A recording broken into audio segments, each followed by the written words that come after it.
ആഭരണധാരണത്തോടുള്ള ബന്ധത്തിൽ അനേകർ വേദപുസ്തകത്തിൽ നിന്ന് ഉയർത്തിക്കാട്ടുന്നതായ ചില കാര്യങ്ങളാണ് നാം ഇന്ന് പരിശോധിക്കുന്നത്.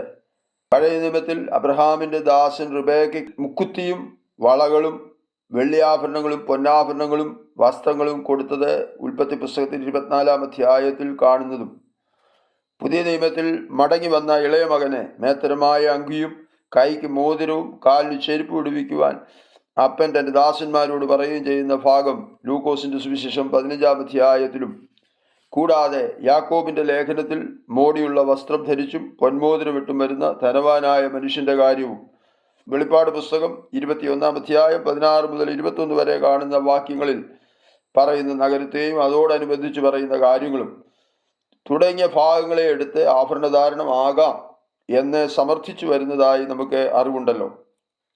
വാസ്തവത്തിൽ ഇവിടെ പറയപ്പെട്ടിട്ടുള്ള കാര്യങ്ങൾ ആഭരണധാരണത്തിന് സാധുത്വം നൽകുന്ന വചനങ്ങളാണോ? ഇതോടനുബന്ധിച്ച് കഴിഞ്ഞ എപ്പിസോഡുകളിലായി പറഞ്ഞ ചില കാര്യങ്ങളെ ഒരിക്കൽ കൂടെ ഓർമ്മപ്പെടുത്തുന്നത് നന്നായിരിക്കും. വിശുദ്ധ വേദപുസ്തകത്തിൻ്റെ ഉൽപ്പത്തി പുസ്തകം മുതൽ വെളിപ്പാട് പുസ്തകം വരെയുള്ള ഇതിവൃത്തം നഷ്ടപ്പെട്ട മനുഷ്യനെ യേശു ക്രിസ്തുവിൽ കൂടെയുള്ള വീണ്ടെടുപ്പ് അഥവാ രക്ഷ എന്നുള്ളതാണ്. രക്ഷയ്ക്ക് ആവശ്യമായ ഏക വഴി അഥവാ മാർഗം ദൈവകുഞ്ഞാടായ യേശു ക്രിസ്തു മാത്രമാണ്. അതോടനുബന്ധിച്ചാകണം നാം കാര്യങ്ങളെ മനസ്സിലാക്കേണ്ടത്. കാലങ്ങൾ, സംസ്കാരങ്ങൾ, ഭാഷകൾ തുടങ്ങി പലതും വ്യത്യസ്തമായെന്ന് വരാം. എന്നാൽ രക്ഷയ്ക്ക് ആവശ്യമായ ഉപദേശ വിഷയങ്ങൾക്ക് യാതൊരു വ്യത്യാസവും വരുവാനോ വരുത്തുവാനോ ആർക്കും കഴിയുകയില്ല. കാരണം ദൈവത്തിന് മുഖപക്ഷമില്ല. ദൈവത്തിന് വികാരമോ ഗതിഭേദത്താലുള്ള ആച്ഛാദനമോ ഇല്ല. എൻ്റെ പ്രിയ സഹോദരങ്ങളെ, നിങ്ങൾ വഞ്ചിക്കപ്പെടരുത്. വിശുദ്ധ തിരുവചനം ആരംഭം മുതൽ അവസാനം വരെ വെളിപ്പെടുത്തുന്ന വിവിധ കാലഘട്ടങ്ങളിൽ ജീവിച്ചിരുന്നവർ, അത് മനസാക്ഷി യുഗം, ന്യായപ്രമാണ യുഗം തുടങ്ങി നാം ജീവിക്കുന്ന കൃപായ യുഗം വരെയുള്ള സകല മനുഷ്യർക്കും യഹൂദനെന്നോ യവനനെന്നോ ദാസനെന്നോ സ്വതന്ത്രനെന്നോ ആണെന്നോ പെണ്ണെന്നോ ഒരു വ്യത്യാസവുമില്ല. സകല മനുഷ്യർക്കും ഇത് ബാധകമായിരിക്കും. അതായത് നിത്യതയ്ക്കുമിടയിൽ ജീവിക്കുന്ന സകല മനുഷ്യർക്കും ബാധകമായിരിക്കും. ഏദനിൽ വെച്ച് തോൽ കൊണ്ട് മനുഷ്യനെ ഉടുപ്പിച്ചത് മുതൽ കൃപായുഗത്തിൽ ക്രിസ്തുവിനെ ധരിക്കുന്നത് വരെയുള്ള കാലഘട്ടങ്ങളാണ് ഇത്. ദൈവത്തെയും മനുഷ്യനെയും തമ്മിൽ അകറ്റുന്നതും തമ്മിലുള്ള കൂട്ടായ്മ ബന്ധം ഇല്ലാതാക്കുന്നതുമായ കാരണം പാപം എന്നുള്ളതാണ്. നഷ്ടപ്പെട്ട ആ കൂട്ടായ്മ വീണ്ടും പുനഃസ്ഥാപിക്കപ്പെടുവാൻ മനുഷ്യരിൽ ഉണ്ടാകേണ്ടത് അനുതാപവും ശുദ്ധീകരണത്തോടു കൂടിയ ഏറ്റുപറച്ചിലുമാണ്. ശുദ്ധീകരണം കൂടാതെ ആർക്കും കർത്താവിനെ കാണുവാൻ കഴിയുകയില്ലല്ലോ. ശുദ്ധീകരണത്തോടുള്ള ബന്ധത്തിൽ നടക്കേണ്ട കാര്യങ്ങളിൽ ഒന്ന് മാത്രമാണല്ലോ ആഭരണധാരണം ഒഴിവാക്കുക എന്നുള്ളത്. അത് ദൈവത്തിൻ്റെ കൽപ്പനയാണ്. വെള്ളി, പൊന്ന് അവർക്ക് ആഹൃത്യഹേതുവാണ്. ആഭരണങ്ങളുടെ ഭംഗി അവർ ഡംഭത്തിനായി ഉപയോഗിച്ചു. അതുകൊണ്ട് മ്ലേച്ഛ ബിംബങ്ങളെയും മലിന ബിംബങ്ങളെയും ഉണ്ടാക്കി. യെസക്കേൽ പ്രവചനം 7-ാം അധ്യായം 19-20 വാക്യങ്ങൾ നിഗളത്തിനു കാരണമായി. യെശയ്യാ പ്രവചനം 3-ാം അധ്യായം 16 മുതലുള്ളതായ വാക്യങ്ങൾ കുണുക്കും ആഭരണങ്ങളും കൊണ്ട് തന്നെ അലങ്കരിച്ച് ജാരന്മാരെ പിന്തുടരുകയും ദൈവത്തെ മറന്നു കളയുകയും ചെയ്തു. ഹോശയ്യാ പ്രവചനം 2-ാം അധ്യായം 13 തുടങ്ങി കാരണങ്ങൾ നിരവധി ആണ്. സമയപരിധി നിമിത്തം മുകളിൽ പറയപ്പെട്ട രണ്ട് കാര്യങ്ങളുടെ, ഒന്ന് പഴയ നിയമത്തിൽ നിന്നും, രണ്ട് പുതിയ നിയമത്തിൽ നിന്നുമുള്ളത് നമുക്ക് മനസ്സിലാക്കുവാനായി ശ്രമിക്കാം. അബ്രഹാമിൻ്റെ ദാസൻ ഇസ്ഹാക്കിനു വേണ്ടി ഭാര്യ എടുക്കുമ്പോൾ ആഭരണങ്ങൾ അണിയിച്ചതിനാൽ ഈ കാലഘട്ടത്തിൽ നമുക്കും ആഭരണം ധരിക്കാമൽ. രണ്ടാമത് ലൂക്കോസിന്റെ സുവിശേഷം 15-ാം അധ്യായത്തിൽ മടങ്ങി വന്ന ഇളയ മകന് അങ്കിയും കൈക്ക് മോതിരവും കാലിന് ചെരുപ്പും വിടുവിക്കുവാൻ പറയുന്ന കാരണത്താൽ നമുക്കും ആഭരണം ധരിക്കാം തുടങ്ങിയുള്ളതായ വാദഗതികൾ. പ്രിയ സഹോദരങ്ങളെ, വിശുദ്ധ തിരുവെഴുത്തുകളെയും അതിൽ മറഞ്ഞിരിക്കുന്ന മർമ്മങ്ങളെയും ഗ്രഹിക്കുവാൻ കഴിയാതെ വണ്ണം ഈ ലോകത്തിൻ്റെ ദൈവം അവിശ്വാസികളുടെ കണ്ണുകളെ കുരുടാക്കിയിരിക്കുകയാണ്. കുറച്ചുകൂടെ വ്യക്തമായി പറഞ്ഞാൽ അവിശ്വാസികളായ ഉപദേശിമാരുടെയും വിശ്വാസികളുടെയും കണ്ണുകളെ കുരുടാക്കി എന്ന് പറയുകയായിരിക്കും കുറച്ചുകൂടി ഉത്തമമായുള്ളത്. മുകളിൽ പറഞ്ഞിരിക്കുന്ന രണ്ട് വേദഭാഗങ്ങളിലും നമുക്ക് പൊതുവായി കാണുവാൻ കഴിയുന്ന ചില കാര്യങ്ങൾ ശ്രദ്ധിച്ചാലും, ഉൽപ്പത്തി പുസ്തകം 24-ാം അധ്യായത്തിൽ അബ്രഹാം ദാസനോട് പറയുന്നത് മകനു വേണ്ടി കനാന്യരിൽ നിന്ന് ഭാര്യയെ എടുക്കാതെ തൻ്റെ ചാർച്ചക്കാരിൽ നിന്നും ഒരു ഭാര്യയെ എടുക്കണം. ഇവിടെ അബ്രഹാം പിതാവായ ദൈവത്തിനും ഇസഹാക്ക് പുത്രനായ ക്രിസ്തുവിനും ദാസൻ പരിശുദ്ധാത്മാവായ കാര്യസ്ഥനും റിബേക്ക സഭയ്ക്കും നിഴലായി നിൽക്കുന്നു. ആയതുപോലെ ലൂക്കോസിന്റെ സുവിശേഷം 15-ാം അധ്യായത്തിൽ അപ്പൻ ദൈവത്തിനും മകൻ ദൈവത്തിൽ നിന്നും അന്യപ്പെട്ടു പോയ മനുഷ്യനും ദാസൻ പരിശുദ്ധാത്മാവിനും നിഴലായി നിൽക്കുന്നു.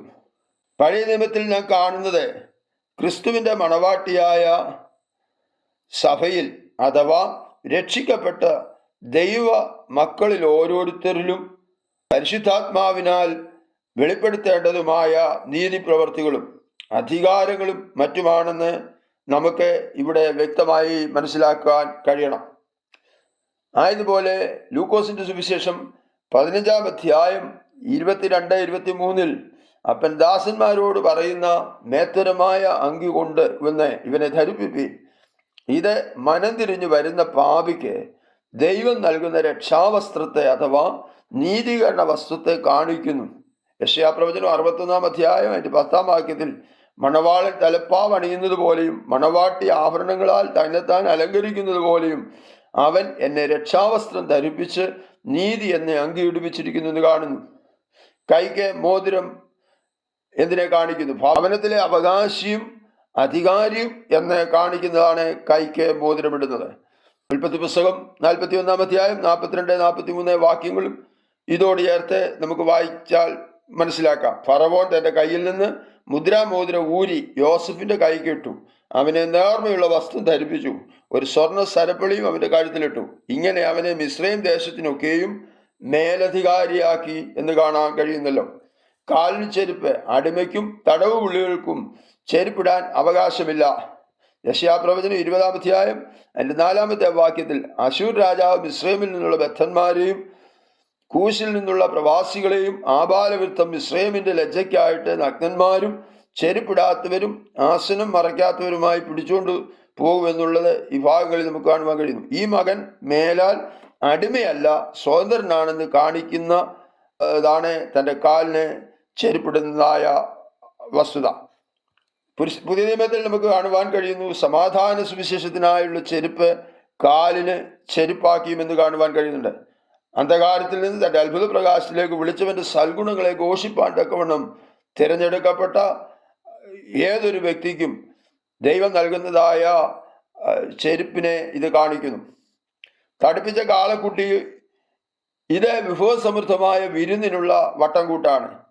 അപ്പോസ്തല പ്രവൃത്തികൾ 10-12, 13, 11-7, യോഹന്നാന്റെ സുവിശേഷം 10-ാം അധ്യായം 10-ാമത്തെ വാക്യം. ഇത് മടങ്ങി വരുന്ന ഒരു പാപിക്ക് ലഭിക്കുന്ന സ്വർഗീയ മേശയുടെ നിഴലാണ്. ദൈവവചനത്തെ ദൈവവചനം കൊണ്ട് വ്യാഖ്യാനിക്കാതെ താൽക്കാലിക സന്ദർഭങ്ങൾ അടർത്തിയെടുത്ത് അതിനനുസരണമായി വചനത്തിന്റെ വിശുദ്ധിക്കും അന്തസ്സത്തേക്കും ചേരാത്ത നിലകളിൽ എന്തെങ്കിലുമൊക്കെ ജഡിലങ്ങളായ ജൽപ്പനകൾ വരുന്ന ഉദാഹരണമാണ് ഇവിടെ കാണുവാൻ കഴിയുന്നത്. കണ്ണുകളെ തുറന്നിട്ടില്ലാത്ത ഒരുവൻ തൻ്റെ ഈ ലോക ജ്ഞാനത്തിൽ ഉത്തമഗീതത്തിലെ അലങ്കാരിക വർണ്ണനകളെയും അക്ഷരാർത്ഥത്തിൽ എടുത്ത് വിശദീകരിക്കാൻ തുടങ്ങിയാൽ എങ്ങനെയിരിക്കുമെന്ന് നിങ്ങൾ തന്നെ വിലയിരുത്തുവിൻ. ദൈവം എപ്പോഴും ശോധന ചെയ്യുന്നത് ഹൃദയങ്ങളെയാണ്. ഒരുവൻ ദൈവത്തിൻ്റെ ഹൃദയപ്രകാരം എങ്ങനെയിരിക്കുന്നു, അവൻ്റെ അകമയുള്ള മനുഷ്യൻ, പത്രോസ് പറയുമ്പോൾ സൗമ്യതയും സാവധാനതയുള്ള മനസ്സ് എന്ന അക്ഷയഭൂഷണമായ ഹൃദയത്തിൻ്റെ ഗൂഢമനുഷ്യൻ തന്നെ ആയിരിക്കണം. റോമർക്ക് എഴുതിയ ലേഖനത്തിൽ പരിശുദ്ധാത്മാവ് പറയുന്നത് അവർ ജ്ഞാനികൾ എന്ന് പറഞ്ഞുകൊണ്ട് തങ്ങളുടെ നിരൂപണങ്ങളിൽ വ്യർത്ഥരായി തീർന്നു എന്നാണ്. അവർ അക്ഷയനായ ദൈവത്തിൻ്റെ തേജസ്സിനെ ക്ഷയമുള്ള പലതിൻ്റെയും രൂപസാദൃശ്യങ്ങളായി മാറ്റിക്കളഞ്ഞു. ദൈവഭക്തിയെ സ്വീകരിക്കുന്ന തൻ്റെ മക്കളുടെ ഹൃദയത്തിൻ്റെ കണ്ണാടിയായ മുഖത്ത് ശോഭിക്കേണ്ട ദൈവ തേജസ്സിന് പകരം ഇന്ന് മുഖത്ത് വെളിപ്പെടുന്നത് കരുവാളിപ്പാണ്. കാരണം ദൈവത്തെ പരിജ്ഞാനത്തിൽ ധരിക്കേണ്ടതിന് പകരം ദൈവഹിതം മറന്ന് പ്രവർത്തിക്കുകയും അവയെ പ്രവർത്തിക്കുന്നവരിൽ പ്രസാദിക്കുകയും കൂടെ ചെയ്യുന്നു. ആഭരണധാരണം മനുഷ്യർ ദമ്പത്തിന് ഉപയോഗിച്ചു. ഇന്ന് എറിഞ്ഞു കളയേണ്ട വിലയേറിയതെന്ന് ലോകം കരുതുന്നതും ദൈവസന്നിധിയിൽ അകൃത്യഹേതുവായതുമായ ക്ഷയമുള്ള വസ്തുക്കൾ അന്ന് കർത്താവിൻ്റെ നാളിൽ അവർക്ക് മലമായി തോന്നും. അവരുടെ വെള്ളിക്കും പൊന്നിനും അവരെ വിടുവിക്കുവാൻ കഴിയുകയില്ല എന്ന് എഹെസ്കേൽ പ്രവചനത്തിൽ കാണുവാൻ കഴിയുന്നുണ്ടല്ലോ. പ്രിയ സഹോദരങ്ങളെ, തെറ്റിച്ചു കളയുന്നതും ജഡത്തെ സന്തോഷിപ്പിക്കുന്നതും പിന്നത്തേതിൽ മടങ്ങി വരുവാൻ കഴിയാത്ത വിധം നമ്മളെ ശിക്ഷായോഗ്യമാക്കി തീർക്കുകയും ചെയ്യുന്ന നവീനവും പാഷാണ്ഡവുമായ ഉപദേശങ്ങളെ വിട്ടൊഴിഞ്ഞ് കേൾക്കുന്നതെല്ലാം അപ്പാടെ വിഴുങ്ങാതെ അത് അങ്ങനെ തന്നെയോ എന്ന് ശോധന ചെയ്യുകയും നല്ലത് മുറുകപ്പെടുകയും ചെയ്യുക. അതാണ് ദൈവസന്നിധിയിൽ വിലയേറിയത്. നമ്മെ സകല സത്യത്തിലും വഴി നടത്തുവാൻ കഴിയുന്ന പരിശുദ്ധാത്മാവാൻ ദൈവത്തിൻ്റെ സഹായത്തിനായി വാഞ്ചിച്ചുകൊണ്ട് ഏതാത്മാവിനാലാണ് തിരുവചനം എഴുതപ്പെട്ടത് അതേ ആത്മാവിനാൽ അത് വ്യക്തമായി വെളിപ്പെടുത്തി തരുവാൻ പ്രാർത്ഥിച്ചുകൊണ്ട് തിരുവചനം വായിക്കുവാനും പഠിക്കുവാനും ശ്രമിക്കുക. ഒരേ ഉറവയിൽ നിന്ന് തന്നെ മധുരവും കയ്പും പുറപ്പെടുകയില്ലല്ലോ. വിശുദ്ധ വേദപുസ്തകം തന്നെ ഓരോരുത്തരുടെ സൗകര്യപ്രകാരം പല ഉപദേശം പഠിപ്പിക്കത്തില്ലല്ലോ. അങ്ങനെ പഠിപ്പിക്കുമെങ്കിൽ അതിനെ ദൈവത്തിൻ്റെ വചനം എന്ന് പറയുവാൻ കഴിയുമോ? ആദിമ, പെന്തക്കോസ്ത് തുടങ്ങിയ വേർപെട്ട സഭകളിൽ പിതാക്കന്മാർ അവരുടെ ലൗകിക ജ്ഞാനത്താൽ മാത്രമായിരുന്നില്ല പരിശുദ്ധാത്മാവ് അവർക്ക് ഉപദേശിക്കുകയും വെളിപ്പെടുത്തുകയും ചെയ്ത വചനപ്രകാരമായിരുന്നു ഈ വക കാര്യങ്ങളെ പഠിക്കുകയും പഠിപ്പിക്കുകയും ചെയ്തത്. എന്നാൽ തുടർന്ന് ഇങ്ങോട്ട് വന്ന പുതിയ തലമുറകൾ അതിൽ നിന്നും വ്യതിചലിച്ച് തങ്ങളുടെ മനുഷ്യ ജ്ഞാനപ്രകാരം വചനത്തെ കൈകാര്യം ചെയ്യുവാൻ തുടങ്ങിയതാണ് ഇതിനൊക്കെയും കാരണമായി തീർന്നിരിക്കുന്നത്. വേദികളിൽ പ്രശസ്തരായ ചിലർ പറഞ്ഞു വെച്ചു, ലളിത ജീവിതം നയിക്കുവാൻ വേണ്ടി ആഭരണം ഉപേക്ഷിച്ചു എന്നേ ഉള്ളൂ, അല്ലാതെ ഡയറക്റ്റായി അങ്ങനെ ഒരു ഉപദേശം വേദപുസ്തകത്തിൽ ഇല്ലത്രേ.